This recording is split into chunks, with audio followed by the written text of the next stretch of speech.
বন্ধু, আমরা সবাই জীবনে অনেক বড় হতে চাই, সফল হতে চাই। তার জন্য আমরা অক্লান্ত পরিশ্রমও করি। কিন্তু যেই না আমরা একটুখানি সফলতা পাই, অমনি আমাদের ভেতরে অহংকার জন্মাতে শুরু করে। আর যেমনটা আমরা জানি যে অহংকার হলো পতনের কারণ। অহংকার করলে আমাদের ক্ষতি ছাড়া কোনোদিনও লাভ হবে না। আজ আমরা এই ভিডিওতে একটি ছোট্ট কাহিনীর থেকে জানব কেন আমাদের অহংকার করা উচিত নয়। তাই অবশ্যই ভিডিওটি শেষ পর্যন্ত দেখুন। এক রাজ্যে একজন অল্প বয়স্ক ধনুর্ধর ছিল। সে নিজের রাজ্যে লক্ষ্যভেদের যত রকমের প্রতিযোগিতা হয়েছিল সবেতেই সে জয়লাভ করেছিল। তাই সেই রাজ্যের রাজা তাকে সর্বশ্রেষ্ঠ ধনুর্ধর ঘোষণা করে দিয়েছিল। সাথে সাথে তাকে অনেক পুরস্কারে পুরস্কৃত করেছিল। এবার সেই ধনুর্ধরের ইচ্ছা ছিল সে আশেপাশের অন্য রাজ্যগুলিতে যাবে আর সেখানের সর্বশ্রেষ্ঠ ধনুর্ধরদের হারিয়ে সে নিজেকে এই দুনিয়ার সর্বশ্রেষ্ঠ ধনুর্ধর প্রমাণ করবে। এই ভেবে সে তার যাত্রা শুরু করে। সে আশেপাশের সব রাজ্যে যেত আর সেখানে রাজাকে বলে তীরন্দাজ প্রতিযোগিতার আয়োজন করাতো। আর সেই রাজ্যের যে সর্বশ্রেষ্ঠ ধনুর্ধর থাকত তাকে পরাজিত করে দিত। তারপর সে সবার সামনে সেই হেরে যাওয়া ব্যক্তিকে নিয়ে মজা করত, তাকে অপমানিত করত। তার এই বিজয় যাত্রা বেশ কিছু সময় ধরে চলতে লাগলো।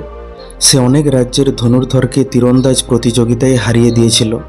তার এই একটানা জয় তার মধ্যে প্রচুর অহংকার ও অসীম আত্মবিশ্বাস ভরে দিয়েছিল। একদিন সে তার যাত্রাপথে যাওয়ার সময় এক নগরে বিশ্রাম নিচ্ছিল। সেখানে কেউ তাকে এক জেন মাস্টারের সাথে তীরন্দাজ প্রতিযোগিতা করার চ্যালেঞ্জ দেয়। তাই সে সকাল সকাল পাহাড়ে ঘেরা সেই জেন মাস্টারের আশ্রমে পৌঁছে যায়। জেন মাস্টার বুড়ো হয়ে গিয়েছিল। তিনি নিজের আশ্রমে বাচ্চাদের জেন পরম্পরা আর তীরন্দাজের শিক্ষা দিতেন। জেন মাস্টারের আশ্রম থেকে ধনুর্বিদ্যা শিখে অনেক ভালো ও কুশল ধনুর্ধর বেরিয়ে এসেছিল। তাছাড়া জেন মাস্টার নিজেও নিশানাবাজির জন্য আশেপাশের এলাকায় খুবই প্রসিদ্ধ ছিল। কিন্তু তিনি এখনও পর্যন্ত কোথাও সার্বজনীন রূপে নিজের ধনুর্বিদ্যার প্রদর্শন করেননি। এমনকি তিনি কোনো প্রতিযোগিতায় অংশগ্রহণ পর্যন্ত করেননি। আশ্রমের দরজায় দাঁড়িয়ে সেই তরুণ ধনুর্ধর অহংকারের সুরে বলে, মাস্টার, যদি আপনি নিজেকে সর্বশ্রেষ্ঠ ধনুর্ধর মনে করেন তাহলে আমার সাথে মোকাবিলা করুন আর আমাকে হারিয়ে দেখান। তার এই ভয়ঙ্কর আওয়াজ শুনে আশ্রমের শিষ্যরা সেখানে জড়ো হতে শুরু করে। তার কিছুক্ষণের মধ্যে জেন মাস্টারও সেখানে উপস্থিত হয়। জেন মাস্টারকে দেখে সেই তরুণ ধনুর্ধর নিজের তীরধনুক বের করে আর দূরে গাছের ডালে থাকা টার্গেটকে লক্ষ্য করে তীর ছোঁড়ে। তীর সোজা গিয়ে লক্ষ্যের মাঝখানে লাগে। তারপর সে দ্বিতীয় তীর চালায়। এবার তীর সোজা গিয়ে প্রথম তীরটিকে দুটুকরো করে দেয়। তারপর সে মাস্টারকে অহংকারের সুরে বলে, মাস্টার, আপনি কি এরকম করতে পারবেন? জেন মাস্টার এই সব কিছু শান্ত হয়ে দেখছিল। তিনি কিছুই বললেন না। তিনি কেবল হাত দিয়ে ইশারা করে তরুণ ধনুর্ধরকে তার পিছনে যেতে বললেন। সেই তরুণ ধনুর্ধরও কৌতূহলবশত জেন মাস্টারের পিছনে পিছনে চলতে লাগলো। তারা একটা পাহাড়ে উঠতে লাগলো। উঠতে উঠতে তারা পাহাড়ের চূড়ায় পৌঁছে গেল। সেখানে একটি বড় ও উঁচু শিলা দাঁড়িয়েছিল, যার নিচে খুবই গভীর খাদ ছিল। সেই শিলার শেষ প্রান্তে একটা পাথর বেরিয়েছিল, যেটাতে কেবল একটা পা রাখারই জায়গা ছিল আর নিচে ভয়ঙ্কর খাদ ছিল। জেন মাস্টার খুবই সহজভাবে নিজের একটি পা সেই ছোট্ট পাথরের উপর রাখল আর সেই একটি পায়ের ওপর ভর দিয়ে দাঁড়িয়ে দূরে থাকা একটা গাছের ডালকে লক্ষ্য করে তীর চালালো। তীর গিয়ে সেই গাছের ডালে গেঁথে গেল। তারপর মাস্টার দ্বিতীয় তীর চালালো, যেটা প্রথম তীরটিকে দুটুকরো করে দিল। তারপর জেন মাস্টার পুনরায় সেই শিলার ওপর ফিরে এলো আর বলল, পুত্র, এবার তোমার পালা। এত গভীর খাদের ওপর এক পায়ে দাঁড়াতে সেই তরুণ ধনুর্ধরের ভয় লাগছিল। সে কোনো রকমে ভয়ে ভয়ে শিলার শেষ প্রান্তে থাকা সেই পাথরের কাছে গেল আর নিজের তীরধনুক বের করে সেই গাছকে লক্ষ্য করে নিশানা করতে লাগলো। কিন্তু তার সম্পূর্ণ ধ্যান সেই ছোট্ট পাথর আর গভীর খাদের উপর ছিল। সে বারবার একটাই কথা ভাবছিল, যাতে আমি এই গভীর খাদে পড়ে না যাই। তারপর সে তীর চালায়। তীর সেই গাছে না লেগে পাশ দিয়ে চলে যায়। তরুণ ধনুর্ধর ঘাবড়ে গিয়ে সেই বড় শিলার ওপর ফিরে এলো। নিজের এই লজ্জাজনক হার দেখে তার মাথা হেঁট হয়ে গেল।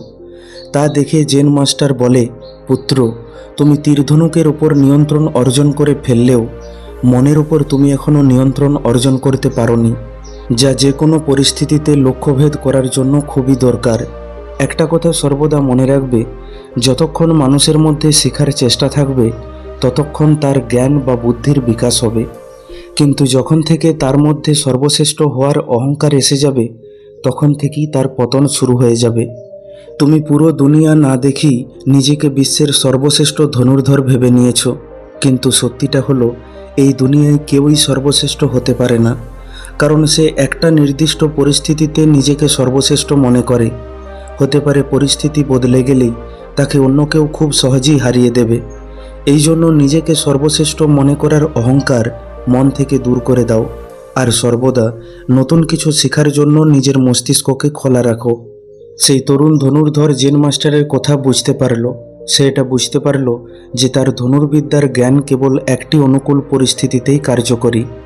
এখনও তো তার অনেক কিছু শিখতে বাকি আছে, তাই সে তৎক্ষণাৎ নিজের অহংকারের জন্য জেন মাস্টারের কাছে ক্ষমা চায়, আর জেন মাস্টারকে কথা দেয় সে সর্বদা একজন শিষ্যর মতো শেখার চেষ্টা করবে, আর কোনোদিন নিজের জ্ঞানের জন্য অহংকার করবে না।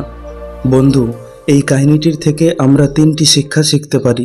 প্রথম, আমাদের কখনো নিজের ট্যালেন্ট বা ক্ষমতার উপর অহংকার করা উচিত নয়, কারণ কেউ না কেউ এমন ঠিক থাকবে যে সেই কাজে আমার থেকেও কয়েক গুণ ভালো হবে, আর সে আমাকে হারিয়ে দেবে।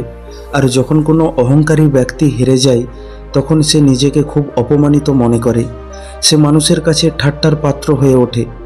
নিজের উপর বিশ্বাস আর অহংকারের মধ্যে ছোট্ট একটা পার্থক্য রয়েছে। যখন কেউ এটা বলে যে আমিও করতে পারবো, এটা তার আত্মবিশ্বাস, কিন্তু যখন কেউ এটা বলে কেবল আমিই করতে পারবো, এটা তার অহংকার। তাই আত্মবিশ্বাসকে ধরে রাখো আর অহংকারকে ত্যাগ করো। দ্বিতীয় শিক্ষা, যখন আমরা নিজের জ্ঞান সম্বন্ধে সন্তুষ্ট হয়ে শিক্ষা বন্ধ করে দেব তখন আমাদের উন্নতিও বন্ধ হয়ে যাবে। তাই নিজেকে সময়ের সাথে বদলাতে শেখো আর সর্বদা নতুন কিছু শিখতে থাকো। তৃতীয় শিক্ষা, যদি কেউ ভেতর থেকে শান্ত ও স্থির থাকে তাহলে সে অসম্ভব মনে হওয়া কাজটাকেও খুব সহজে করে উঠতে পারে। বন্ধু, আশা করি ভিডিওটি থেকে আপনি কিছু শিখতে পারলেন। ভিডিওটি কেমন লাগলো কমেন্ট করে অবশ্যই জানান। ভালো লাগলে লাইক করে দিন আর আপনজনের সাথে শেয়ার করে নিন। প্রতিনিয়ত এই রকম শিক্ষামূলক কাহিনী পেতে এখনই আমাদের চ্যানেলটিকে সাবস্ক্রাইব করে পাশে থাকা বেল আইকনটিকে দাবিয়ে দিন। খুব তাড়াতাড়ি ফিরে আসব অন্য একটি শিক্ষামূলক ভিডিও নিয়ে। ভালো থাকবেন। ধন্যবাদ।